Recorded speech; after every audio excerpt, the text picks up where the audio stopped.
Redstone Basic. So this class is pretty much for people that are like, what is that red stuff? So I guess you could call this more of a properties of redstone class, but it'll teach you kind of the basics of how redstone works, and then you can try it out for yourself. Later we'll have more advanced classes like logic circuits and gates and clocks and all that fun stuff. So to begin, this is redstone. Hopefully most of you have seen that. You break it, you get that stuff. So redstone's cool. It works a lot like electricity in the real world, kind of. So what I've done here is just to start off the class. So on the left side here, you've got everything that will emit redstone. So underneath all the red wool blocks are lamps. They light up when you have a redstone signal. So if you push the button, flick a lever, do all types of different stuff, all the lights should come on. On the top here we have pressure plates. All the pressure plates work the same in that they will emit a redstone signal, but it depends on what's on the pressure plates as to what the signal is. So these stone ones only light up when a person or a mob is on them. The wood ones will work if you just put an item on them. The gold and the iron ones will work with more than one item. So the gold works in units of 4 items, and the iron works in units of 42 items, I believe. The chest cart is standing, or the... Wait a minute, I have a question. Sure. Well, you said the iron one in units of 42. Does that mean you have to have 42 of one thing before you get the next dot on the signal? yes, I believe so. I think it's 42. I could look it up to be sure. That's a lot. That's what the sign says. That's ridiculous. Why would anyone use an iron plate? I mean, what's the purpose of having it if it costs that much to use it? It might be you want to see if somebody's dropped a stack on something to trigger a mechanism instead of single units. So if it had to travel more than one block, you would need 2 stacks, is what you're saying? Yes. Wow, okay. This is a tripwire at the end. You pretty much have to get in the wire before it signals. That's used for traps and things. And then at this side, this is a redstone block. This is made by filling up your crafting table with redstone, and it emits power by itself. So on this other side here, we have all the things that can accept redstone power. And so if you flip any of these levers, all of these things should activate, move, do whatever they're supposed to do. Over here we have pistons. There's 2 types of pistons. Hopefully most people know that. There's a sticky piston, and then there's a non-sticky piston. And there's a difference between the dispenser and the dropper. The dispenser should have cookies. Both of these eject items, but one will shoot certain items. So the dispenser will shoot arrows that will throw eggs, things like that. The dropper will just drop them. And then you can also activate powered rails, torches, and redstone wire. So everybody kind of understand what emits and takes redstone? Yeah. You can also activate TNT with a redstone signal, but I didn't put that here for obvious reasons. Because you knew who'd be coming to the class. Pretty much. Okay, so over here, this is the basics of redstone wire. So what I have here are 2 rails. Redstone signals can travel up to 15 blocks through a wire before they cut out. So this light is 15 blocks away, so you can see it's still lit up on this side. But on this side, it's 16 blocks away, so there's no light. So to get a signal to go further than 16 blocks, or 15 blocks I should say, you can put a repeater in its place. This would be a repeater right here. So you can see the signal gets weaker as the wire gets darker, and then the repeater starts the signal over again, so it gets bright. The downside to a repeater is that it adds a slight delay to the signal. Sorry, I have a question. Yes.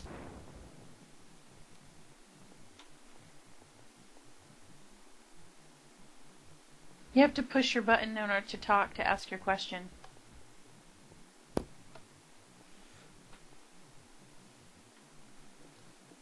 Yes, the repeater does give another 15 blocks of energy. I also have a question. The repeaters have like different settings. What does that do?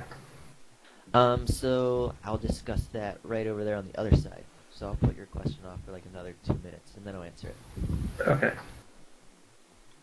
So over here I wanted to show that wires can go up and down blocks. Well, most blocks. So I'll tell you the difference between blocks in a second, but this just shows you that the wire will go up and down blocks.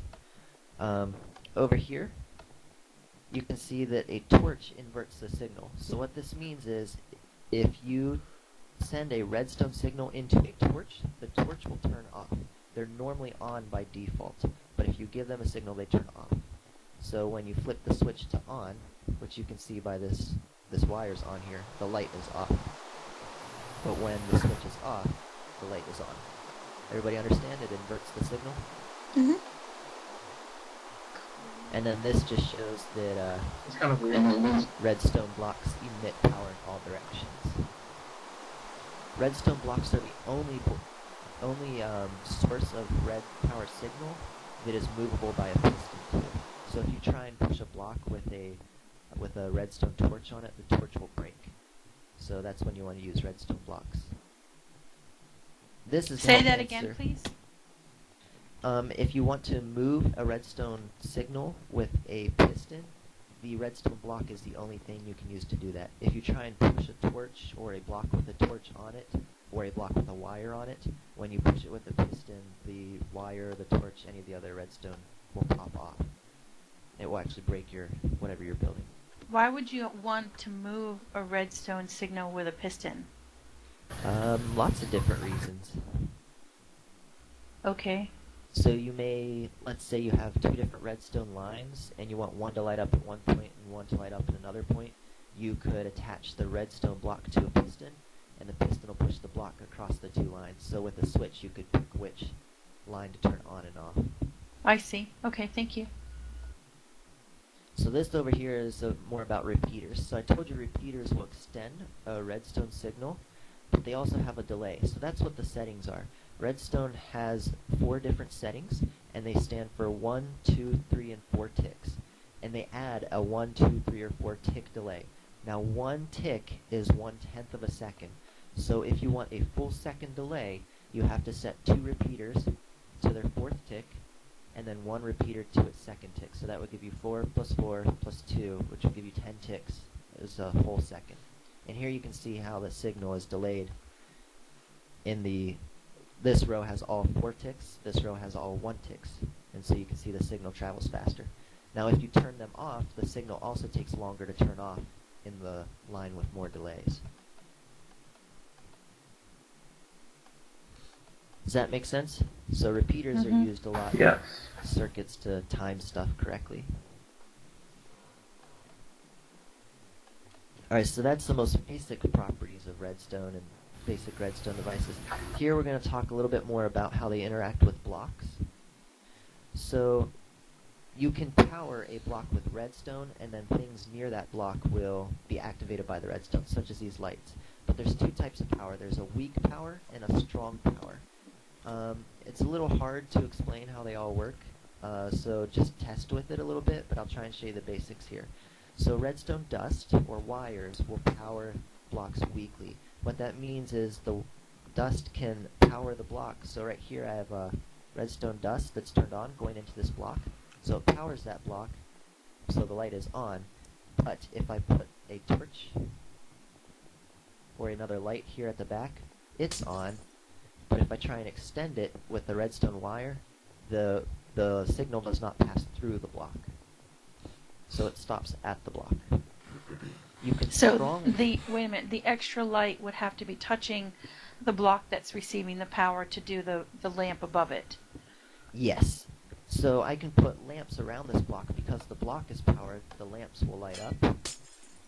But if I tried to put a wire near the block, the power's not strong enough to go through the block and into the wire. It's just lighting up the block, I guess you could say, or powering the block. Okay.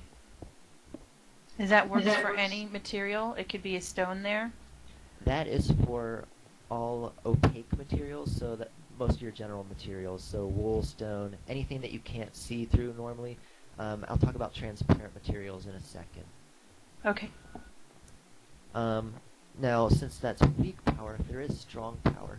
Strong power means you can send the signal through the blocks, so these 3 lines here are to show that. So if you put, in this case, I have a repeater before the block, and you can think of it as the repeater shoots the signal through the green block, and so the wire lights up at the end. This side works kind of the same way, where remember this wire is powering this block weakly, but the repeater can pull the power out of that block and send it forward into the light. So does that make sense? Out of blocks. Yeah. But again, on this side, if we just have redstone wire, it won't push or pull the signal all the way through the block. I have a question. Yes. Could you put a repeater on the top of that block where you're standing, and that would power the lamp? No, it will not. Why? That is Because mostly that block is powered. Yes, but you can't power a repeater from the bottom. You can only power a repeater from mainly one side. You can do it from the other, from one of the sides, like this. But that's a special case, which we won't talk about in this class. So normally Okay. you can only power a repeater in the direction of the arrow. So it works like a diode. Power will only flow one way through it. Okay. Thank you. Yep. And the power you send through it with the wire has to usually be on the same level with the repeater. So that's why when I put it on top of this block, it doesn't reach it. Okay. Here's the difference between transparent blocks and non-transparent blocks. So transparent blocks are blocks that you can see through or not whole blocks. So glowstone is technically a transparent block, but it's a special case, which I'll talk about. But glass, stairs, half slabs, leaves, blocks like that, those are all considered transparent blocks. Even if you power them strongly, like with the repeater, you can't get a signal to pass through them. You also cannot put redstone dust on top of a transparent block.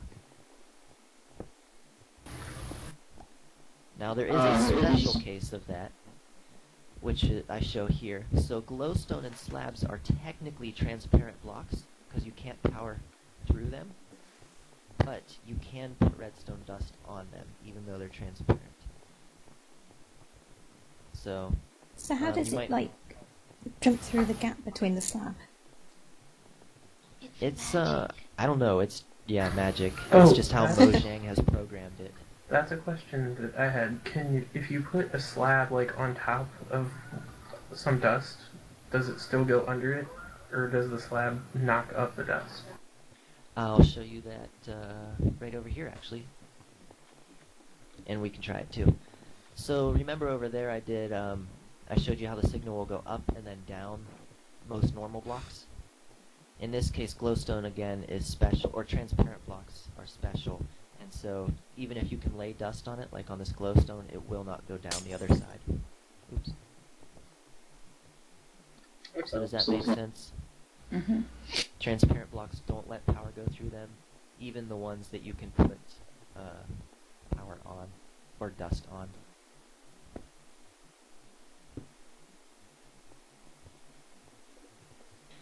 Here's where it talks about transparent blocks. So this might answer your question, and if not, we'll try it. So here, most normal opaque blocks. So here I have wool. If you try and make a block travel up, like we did before, but then you put a block above it, it cuts off the redstone signal. So this black wool here is stopping the signal from getting to the lamp. That is If not you the put a lamp on that black wool, would that lamp be lit? Nope. So that black wool is not powered. What about if you put a redstone lamp where the black wool was? Could you What? repeat that? I said, what about if you put a redstone lamp in the place of where the wool is? Oh. Yep. So you can't power things using wire above them. So, or you can't power blocks above wire, which is shown right down there, that line. Now, Okay. you can, with transparent blocks, you can put them there, and they don't cut off the signal. That's what this is showing here. You said there's So no point that's in another- it. So that's another difference between opaque and transparent blocks. So with this design, you could like make a very tall redstone signal going far up, right? Yes, exactly. And that's kind of what I show here. So here's a couple quick ways to make a signal go up.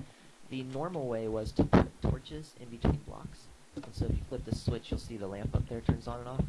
The problem with this is, remember, the torches invert the signal, so you have to have an even number of torches to get the correct signal up at the top.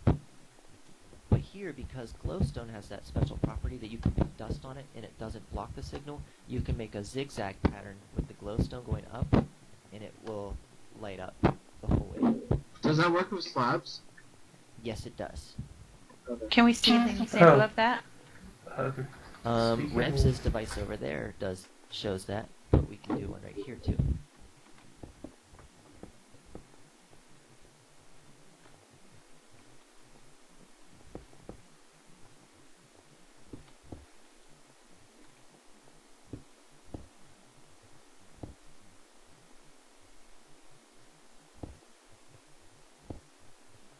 See that? How it connects? You had to put a third slab there.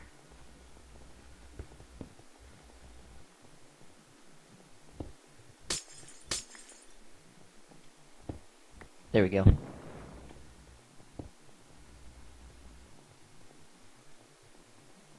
Now, we gotta light that up with a lever. See how on top of the slab it's lit? Yep. Maybe you can't see it without jumping. So it does work with slabs.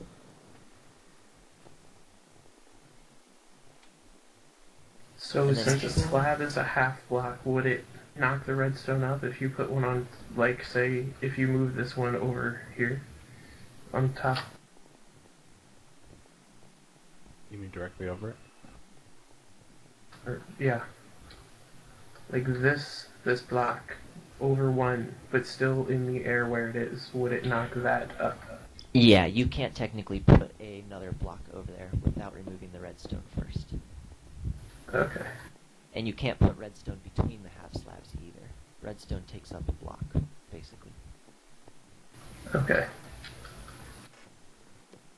And here's the last little part. This is to show you that someone had the question of putting lamps above wire. If you put a lamp above wire or a repeater, they don't light up. So wires do not add power to the block above them, but torches do. And here you can see a torch which is powering the green block, and so the green block is then lighting up the lamp on top. So those are kind of the basic properties of redstone. Now you can try and use some of these to make actual mechanisms in your house or wherever. Does everybody kind of understand the basic properties? Yeah. Kinda. So the best way of learning redstone is really to try it out. So over here on the wall where there's all those chests, all those should be unlocked, so feel free to dig through, pull out some pistons, pull out some redstone, whatever you want, and try building a few little circuits. And we can help you troubleshoot, we can help you do different things, design a door for your house, whatever you want. But just play with them a little bit. So like the questions we had with half slabs,